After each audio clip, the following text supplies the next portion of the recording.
All right, welcome to the last class meeting of the semester, I guess, unless you count the final exam.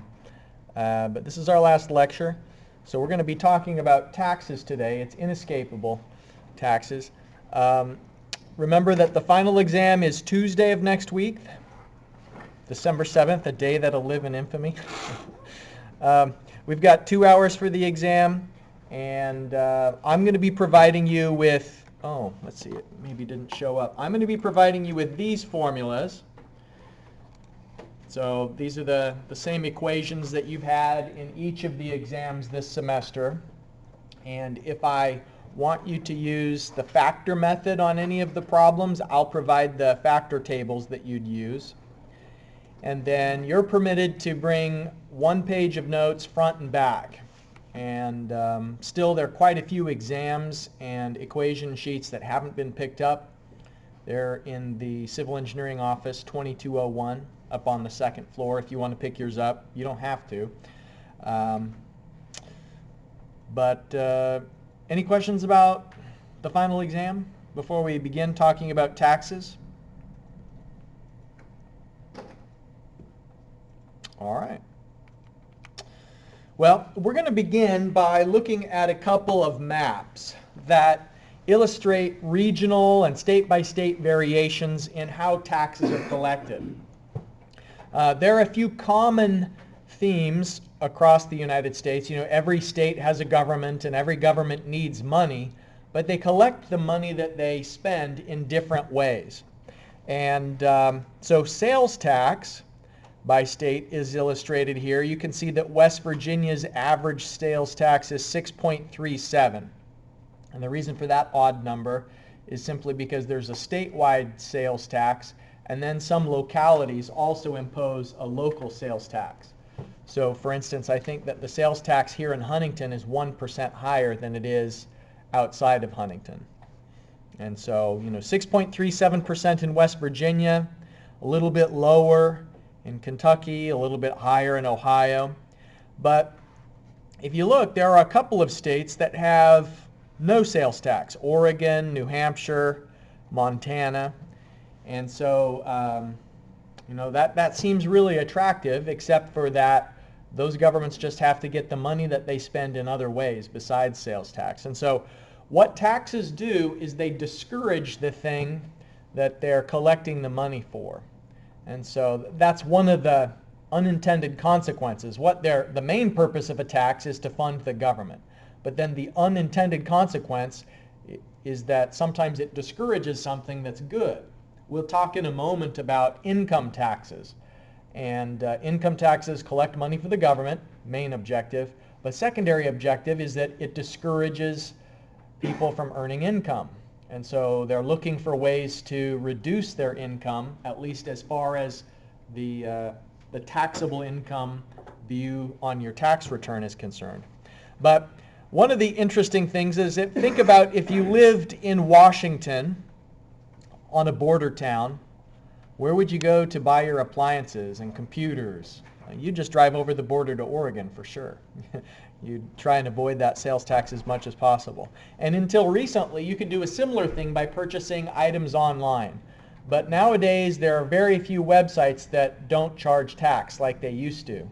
In the past, as recently as 3 or 4 years ago, you didn't pay sales tax on items purchased from Amazon. But now they do collect sales tax in all the states where they operate that have sales taxes, and they pass those along to the local authorities. So this is sales tax and its regional variations. Related to a sales tax, but a little bit different, is a value-added tax. And we don't have value-added taxes in the United States, but they're far more common in other countries than sales tax is. So one of the things about sales tax is that it's only the final purchaser that bears the entire burden of tax. When you buy an item from Walmart, Walmart didn't pay sales tax when it got the item from its distributor. And the distributor didn't pay sales tax when it purchased the item from the manufacturer. It's only that last retail transaction that is taxed in the case of sales tax. Some states charge sales tax only on goods and not on services. Some states charge it on both. A value-added tax is a little bit different, and it's more sophisticated, and the thinking is that they want to spread out the burden of taxation so that it's not just the end user that bears the burden. And then the other objective of a value-added tax is to reduce the incentive for black market avoidance of sales taxes. So, we were just talking about how in Washington you may be tempted to go to Oregon to make your purchase.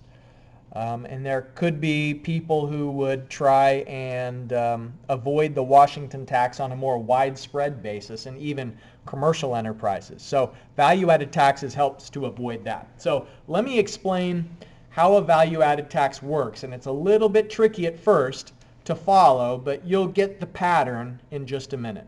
Let's say that the tax rate is 10%, just to make the calculations a little more simple. And what we're going to do is talk about making a shirt. Every step of the process, from growing the cotton, making the fabric, the clothes maker who sews the shirt from the raw fabric, and then the retailer who sells it to the consumer. So in the first step, the farmer is growing cotton. And when they sell it to the textile maker, if the price of the item is $1, that's what the farmer gets to keep. The transaction actually is for $1.10. So that's what the textile maker has to pay, is $1.10. And of that $1.10, the farmer keeps $1, and 10% is due to the government. And so far, 10 cents, which is 10% of the dollar that the farmer got to keep, is been assessed.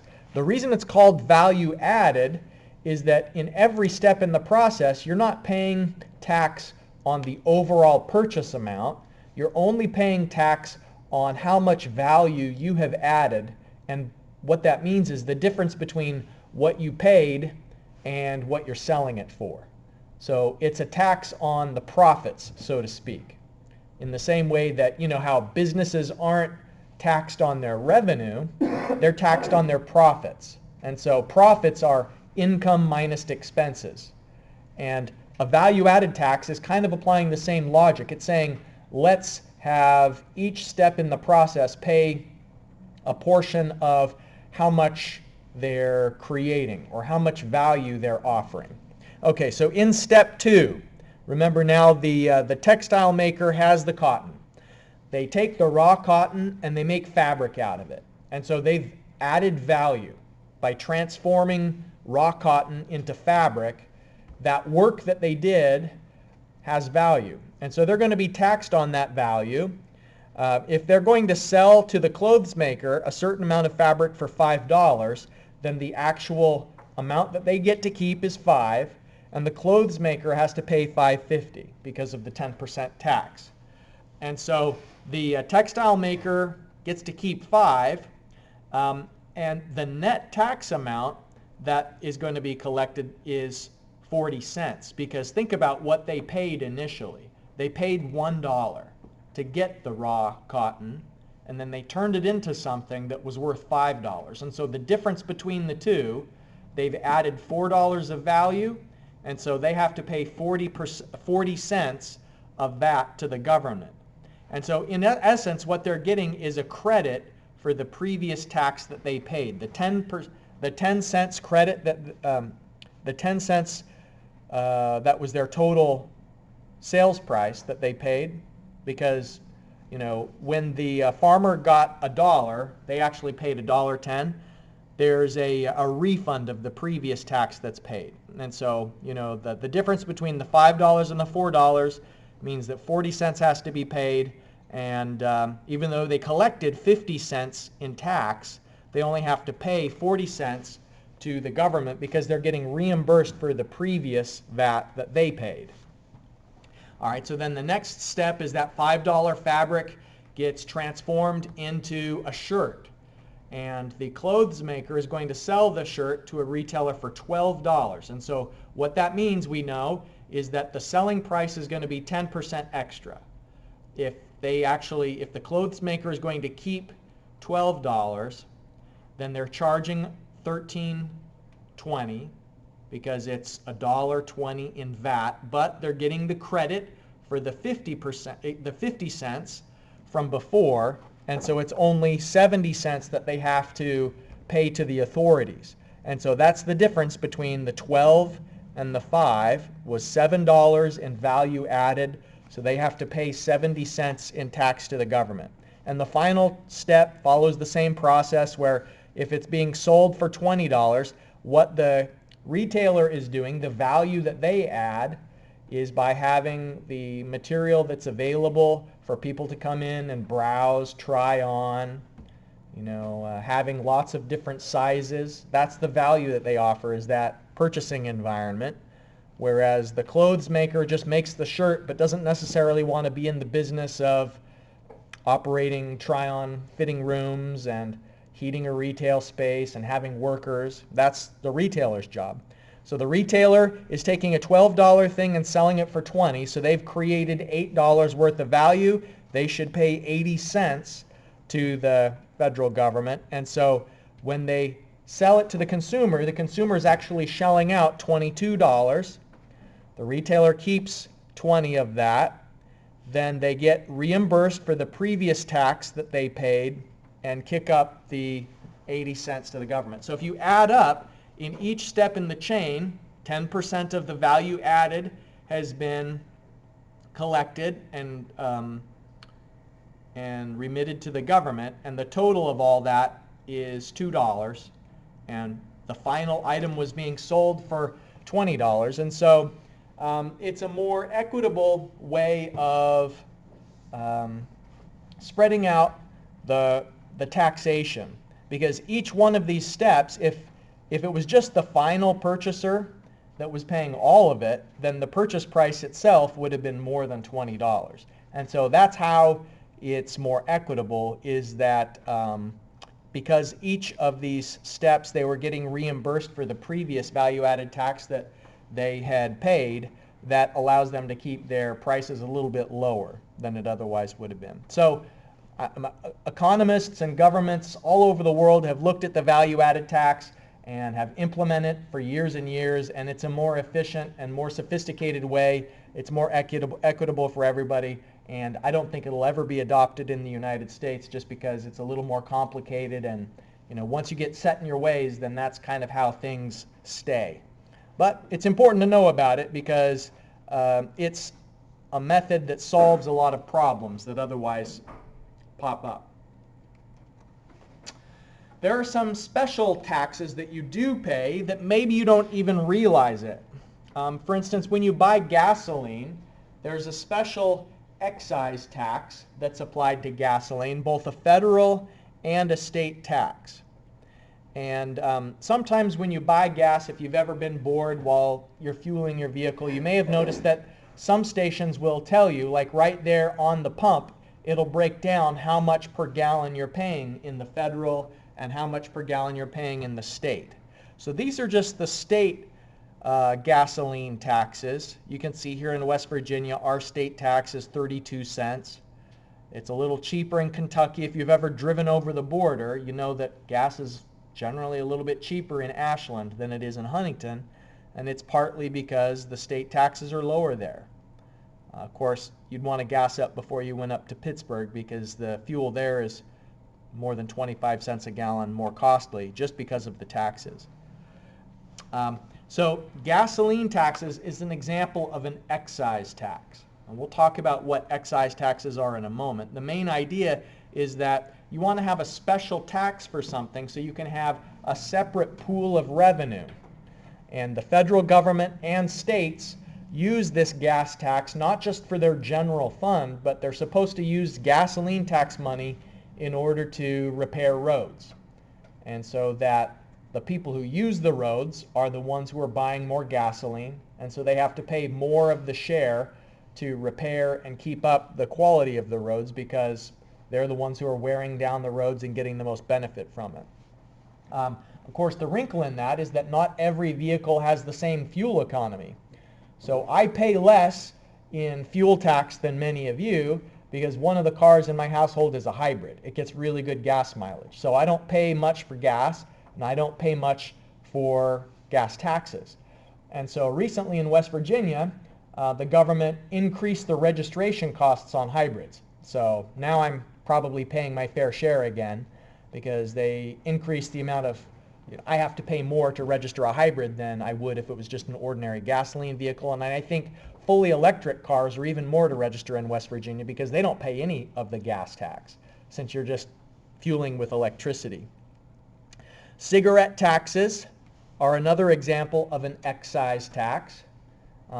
Excise taxes, now remember, taxes provide revenue for the government and they also discourage the activity that they're taxing. And so part of the motivation for cigarette taxes is to discourage people from smoking. And it's really effective at that.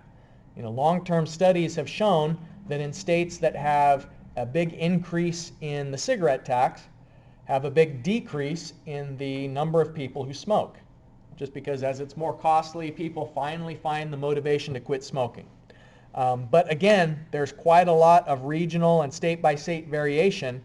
And what's interesting to see is that the states that grow tobacco typically have the lowest cigarette excise taxes, which I guess is no surprise that the states of Virginia and Kentucky, which have more of a history of growing tobacco, are going to be less anti-smoking than states like New York. New York doesn't have a tobacco industry, but it does have a lot of people who smoke and a lot of healthcare related costs. And so the purpose of the excise tax is in part to try and offset the public expenses of healthcare costs for people who are on things like Medicaid, Medicare, state-supported healthcare, but then they have to go to the doctor and get surgery and have health problems that arise out of smoking.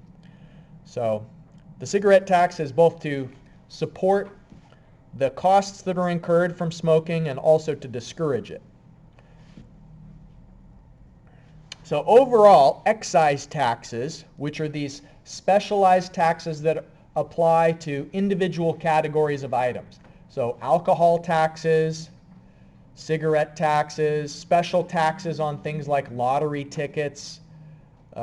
Fuel is an example of an excise tax. If you add up all of the excise taxes on an average per person basis, here in West Virginia, we're kind of in the middle of the road, $787 per person. There are some states that it's a lot cheaper. If you look at like Wyoming, it's down in the 300 range, and then states where it's quite a lot higher, Vermont, Nevada, up around 1,000. But these are just, the different ways that states collect money. So let's talk about some of the terminology that's important, different types of taxes. So far, we've already addressed excise taxes, which are assessed as a function of what kind of category the good is. So sales tax generally is blind to what the item is. It applies everything. Well, I guess maybe there are different sales tax rates on food, and sometimes food is even exempt from sales tax.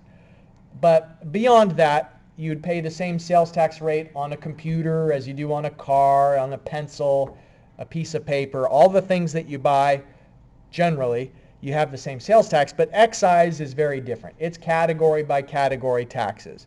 And so, like when the British were applying a special tax on tea, and that's what freaked people out in Boston, I guess, that was an example of an excise tax, where it's focused onto a certain good. We've talked about sales taxes already, and it's one of the biggest sources of revenue for state governments. Property taxes, on the other hand, are usually used to fund county and local governments. And so the federal government, the United States federal government, gets most of its revenue from income tax. State governments get a lot of their revenue from sales tax, and then local governments like the Cabell County or the city of Huntington, they collect property taxes. And so based on the value of your property, which includes boats, cars, houses, raw land, and ironically, when you file your property tax return in Cabell County, they even ask you how many goats and sheep you have. So you have to pay, I think, like $1 for each goat that you own, which just kind of seems silly. Like, how many people own goats? Just like keeping track of it's got to be more expensive than the revenue that they generate. But that is a part of the property tax return in Cabell County, is counting up your goats. One of the things that's kind of difficult for some people is that in the case of property taxes, it still applies regardless of how much income you earn. And so in the past, it was really a struggle for some seniors once they stopped working and were on more of a modest fixed income to continue to pay their property taxes. And, you know, for a long time, it was kind of a tragic thing where people, when they would get older, would fall behind on their property taxes, and then they'd lose their home, they'd lose their homestead. And so now most states, including West Virginia, has an exemption so that senior citizens pay a much lower property tax rate, and the probability of people falling behind is reduced because property taxes are independent of profits. It's kind of a fixed expense. Income taxes are paid on revenue minus deductions. We talked about this on Wednesday, why depreciation is so attractive to companies is because depreciation is considered as an expense and it reduces the taxable profits. And so that is income taxes. There is a state income tax as well. It's quite a bit less than the federal income tax. I think here in West Virginia it's around 7% of your income, your taxable income. And then some states charge income taxes. I remember that when I was in college, I had a job up in Ohio for a few months, and it drove me crazy that I was paying tax to the city of Canton. And I didn't live in Canton, but I worked in Canton. So they took 1% of my income just as a city tax based on where you lived. All right, so we were just talking about property tax, and I wanted to give you a little bit of background of how that works. And so we're going to go to the website of the Cabell County Assessor and look at the information that's posted there to find out what are the current tax rates. All right, so for 2021, the city of Huntington has different tax rates than if you just live in the county areas. So Class 2 applies for owner-occupied property, and Class 4 is property that is occupied by renters. And so, you know, if you live in an apartment building, the owner of your apartment building has to pay property tax each year, and it's collected by Cabell County. Cabell County keeps some of that property tax, and then they give some of the tax to the city of Huntington, because the city of Huntington charge more than rural areas. Like in rural areas, an owner-occupied home is taxed at 1.39% of the assessed value, whereas in the city of Huntington, you have to pay 1.71%. So why do you think that they have higher rates in the city of Huntington? What's the justification for that? Yeah? Paying for street lamps and stuff. Okay, street lamps. It's more services. They have their own police, whereas if you live in a rural area, you're relying on the county sheriff. It's probably going to take more time for the county sheriff to get to where I live in a rural area than someone who lives in the city of Huntington, because I think that they have more officers per capita and it's a smaller space. Also, I think the city of Huntington has some more services because they've got like a sewer system, whereas I don't. I just use a septic tank at my house. The city of Huntington has gas lines. I don't have gas lines. I have to buy propane, which is a major bummer. So the cities charge more than the rural areas because they offer more. In the rural areas, I think Class 3 applies to the renter-occupied properties, and I don't know why they call that 3. and the city of Huntington calls it Class 4. But the main difference between the two rates is always if it's owner-occupied or if it's being occupied by renters, meaning like it's a business. Of course, the landlord is just going to turn around and pass that tax on to the renters. So in a way, it's kind of not fair if you think about it, because there are a lot of people who can't afford to purchase a home, but they're paying more than their fair share of property taxes. It's especially troubling because it's not their property.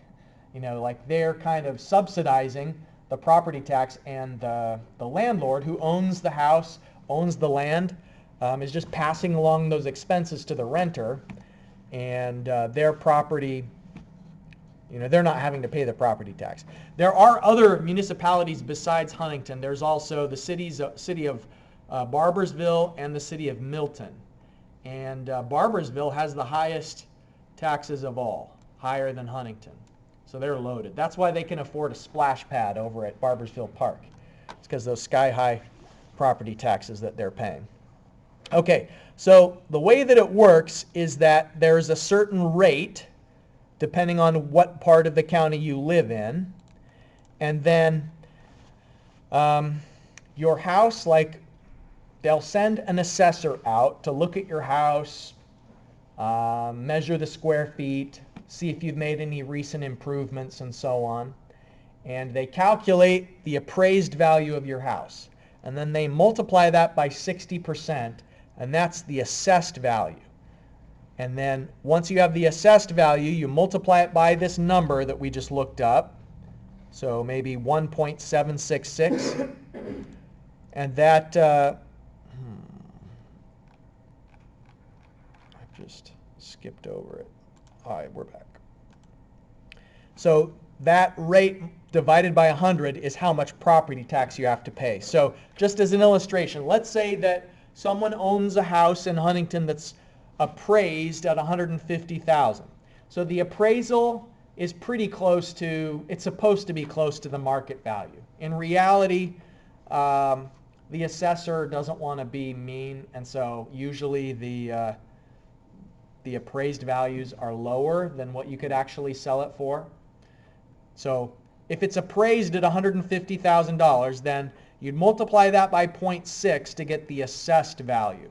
What they're essentially saying is that you only have to pay tax on 60% of your house's value. I don't know why they do that. Like, I don't know why they don't just adjust their tax rates and then have, you know, you multiply the tax rate by the full appraised value. But that's the approach they take, is you have to calculate this intermediate assessed value and then multiply that by the tax rate as a percentage, and that equals the property tax. And so the $150,000 home in Huntington would have to pay a tax of $1,486.80 per year. But what if that same home was in a rural area? Let's just see how much extra tax are you actually paying. So that same home is going to have the same assessed value, $90,000 in assessed value, but in a rural area, it wouldn't have to pay that same rate. It would just have the 1.39, so times 1.39, what is it? 120 divided by 100. Does someone have a calculator handy to tell us what is the tax in the rural area?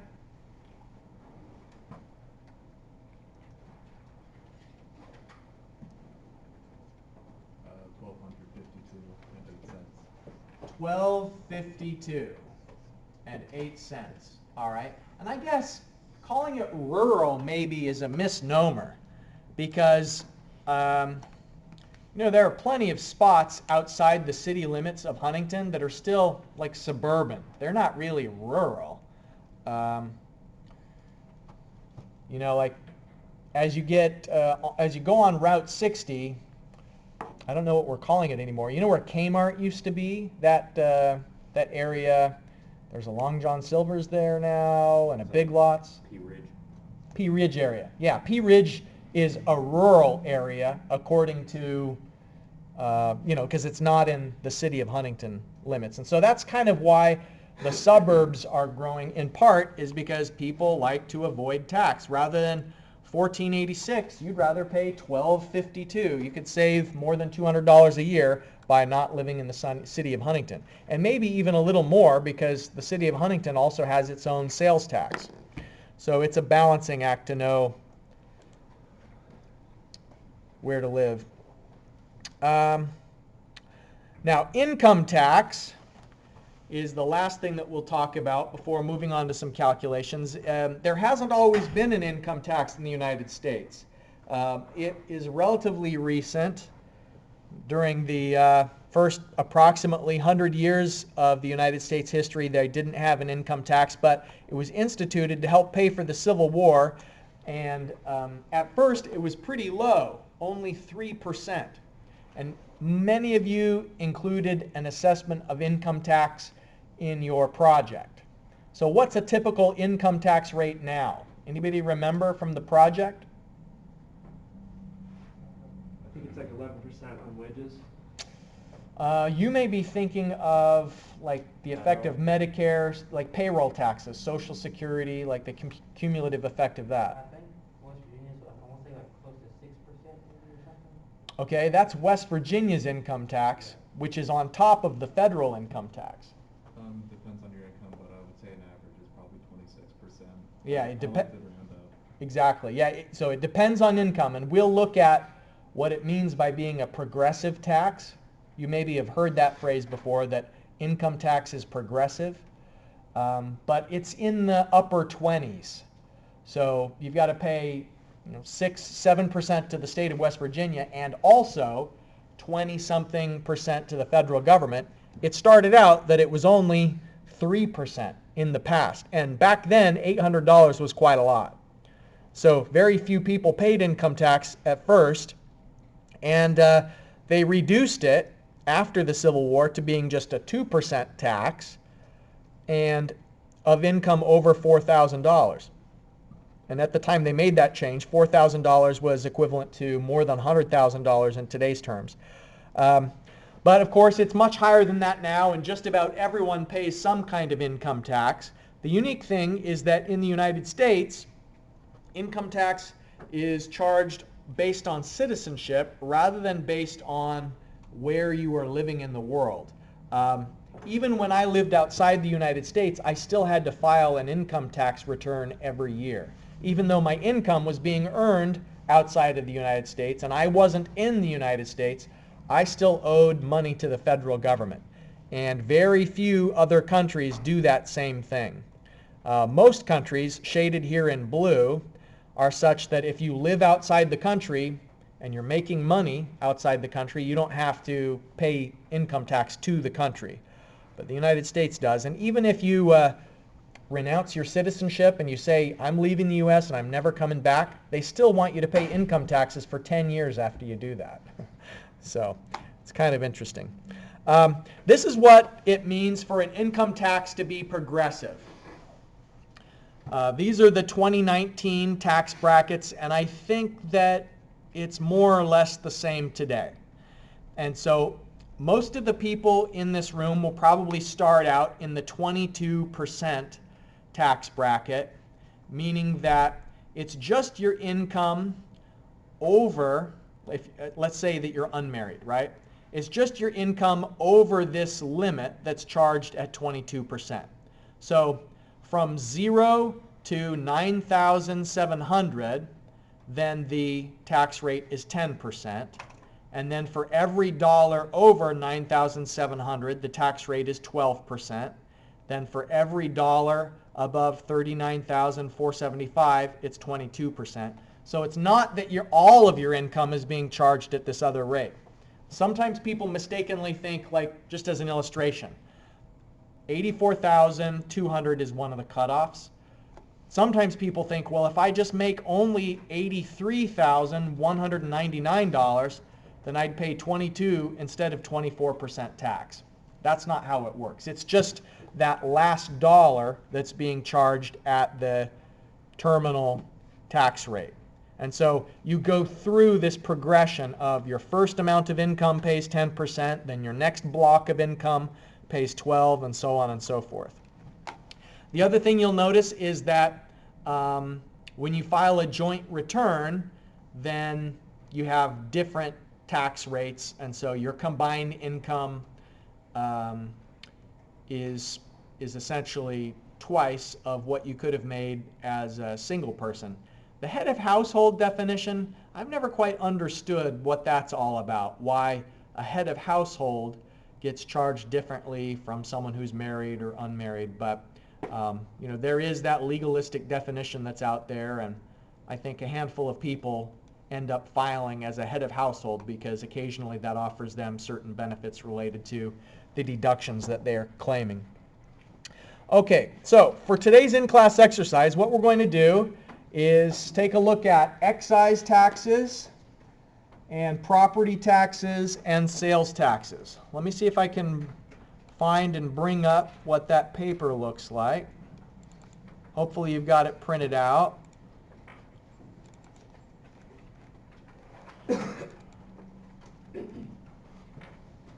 Okay. I'm going to show you, we'll pull it up together. How much did West Virginia spend on transportation back in 2016? Hopefully this link is still active. After a few years, sometimes they don't leave the budgets up any longer. Okay, so back in 2016, we're going to find the budget. I think it's on page 5. Here's the state government's budget. So what this in-class exercise is saying, find the total transportation expenditures from all fund categories. So the transportation expenditures back in 2016,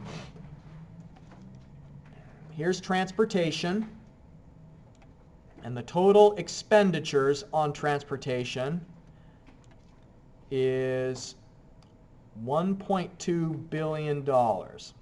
This is expressed as thousands, and so it's these amounts. So it's showing 1.2 million, but then expressed as thousands, which means you multiply it by 1,000. All right, so what this in-class exercise is getting, it's like a thought experiment of how are we going to make enough money available to cover transportation spending in the state of West Virginia. So the amount itself is $1,262,320,000. That was the transportation expenses. And what the in-class exercise is suggesting is, let's just do a thought experiment of what if you had to collect all of that money by a surcharge that's applied to vehicle registration.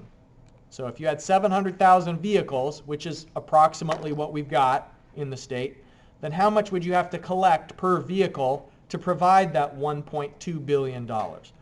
Or what if instead we used a gas tax? What would the fuel surcharge need to be in terms of cents per gallon to collect enough revenue? Okay, so I'm going to pause for a second and give you a moment to reflect on that, do some calculations. Let's do some calculations related to this excise tax to cover transportation expenditures.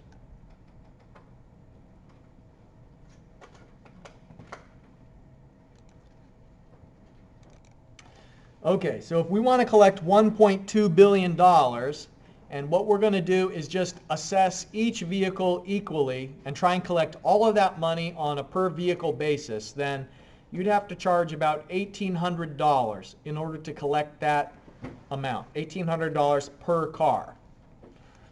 But if instead you wanted to try and collect that on a per gallon basis with the fuel, then the first step is to calculate how much fuel is going to be consumed. If each person consumes about 458 gallons per year, so you'd multiply the population by the number of gallons per person per year, and that'll tell you the total number of gallons of fuel that is consumed in the state.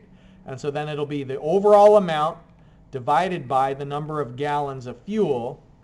And so then that would suggest that you should charge about $1.49 per gallon if all of the state's transportation funding has to be covered with the fuel surcharge. And of course, our gas taxes aren't that high. What we were looking at on one of the earlier maps was that I think our fuel taxes may be in like the mid 30 cents per gallon. And so what that suggests is that the state of West Virginia is subsidizing roadway expenses with the general fund. That the roads network is not self-sufficient. The people who are using it aren't contributing the full share of operating the state's road network. Okay, so the next part of this in-class exercise is related to property tax. I showed you an example already of how to calculate property taxes, and so this question related to property tax is, what if it's in a rural area, owner-occupied, how much will the property tax be? But then the same home in Huntington and is rented out, being category 4. So we can go back to that rate page, and let me write the rates for both of you, for both of them. So in rural class 2,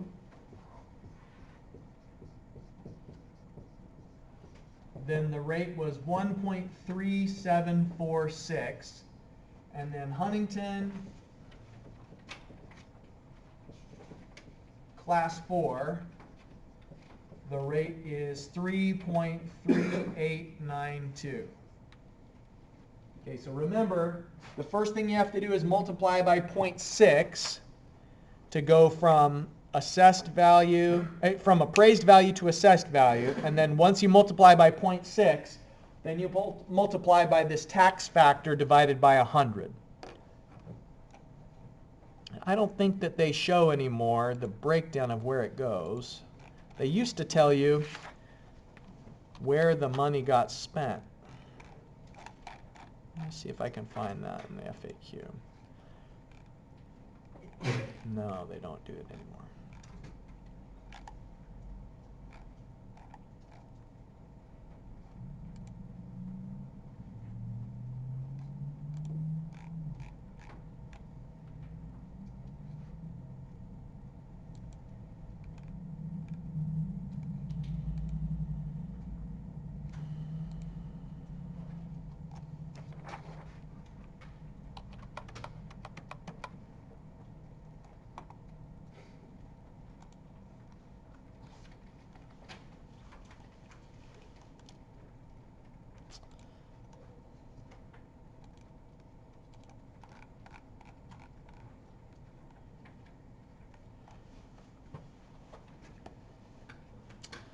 Okay, so you can see that if you multiply the 200 by 0.6 to go from appraised value to assessed value, and then by 1.3746 divided by 100, you'll pay $1,649 for that home in a rural area, but more than $4,000 for the same house in city of Huntington if it's being rented out. So pretty huge difference from location and the ownership type. Now, that is how you convert from the appraised value to the assessed value. So it comes from this relationship. Appraised value times 0.6 gives you the assessed value. Okay. Now the last part of this question, of this amount, how much will go to support the Cabell County libraries? So there is a way to find out how much of the money goes where, and looks like they don't separate it out by the libraries anymore. They used to, at least I don't see it, it's not jumping out at me.